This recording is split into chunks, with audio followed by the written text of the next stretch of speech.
Two Sides of the River by Annette Walker. There are two sides to every river. My special place is no different. Blackhand Gorge has been here since before the white man, and I wonder if the two sides have always been such polar opposites.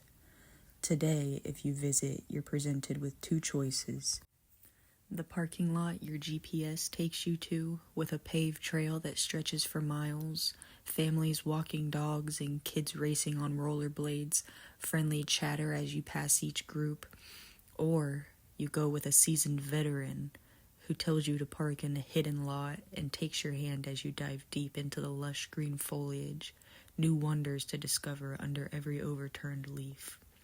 Two ecosystems, separated by a world. One would never know about the other without outside intervention. Growing up where I did, as the queer, weird kid I was, I had little comfort to turn to. Options for extracurriculars involved loitering at my local mall, spending money at one of the 90-plus restaurants lined up along the main street through town, or doing crime.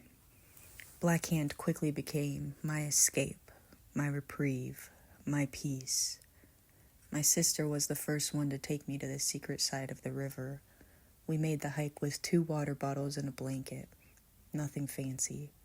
But when we got to her preferred spot and she laid down the blanket, there was a quiet air that I had never experienced before that moment, and communication between us had never felt so easy.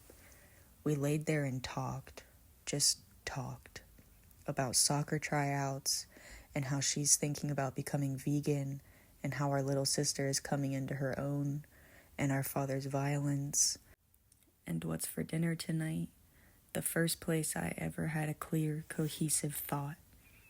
A decade later, and I have yet to find a place that quiets the world the same, and makes every problem seem as small as the ants running over your fingers. I like to watch the ants and bugs. I call it little time, where I go out to my very special cliff for the day and dedicate my time and energy to observing the bustling city under the moss. If you lay there long enough, still enough, and you don't move a muscle, don't take a breath, maybe the moss will take you back.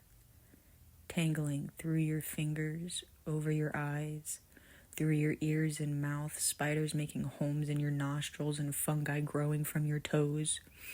I dream of the moss taking me back, tethering me to the ground, the wave returning to the ocean. My special place, with so many uncovered secrets.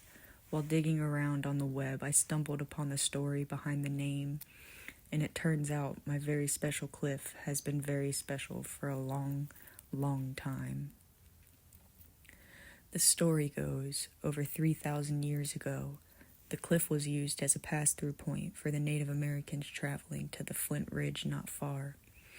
The chief blessed the trail, declaring no blood was to be spilt between the many tribes, but there was a woman who chose one suitor over the other and tried to flee in the night with him. The other suitor followed them to my very special cliff and battled his competitor until the unchosen had his hand cut off, sending it over the cliff and leaving a dark handprint. The mark served as a reminder to all who passed through that this was a land of peace, an ancient place of sacred tranquility. The written history is fragmented, but I feel it every time I lay down my blanket and let the moss take me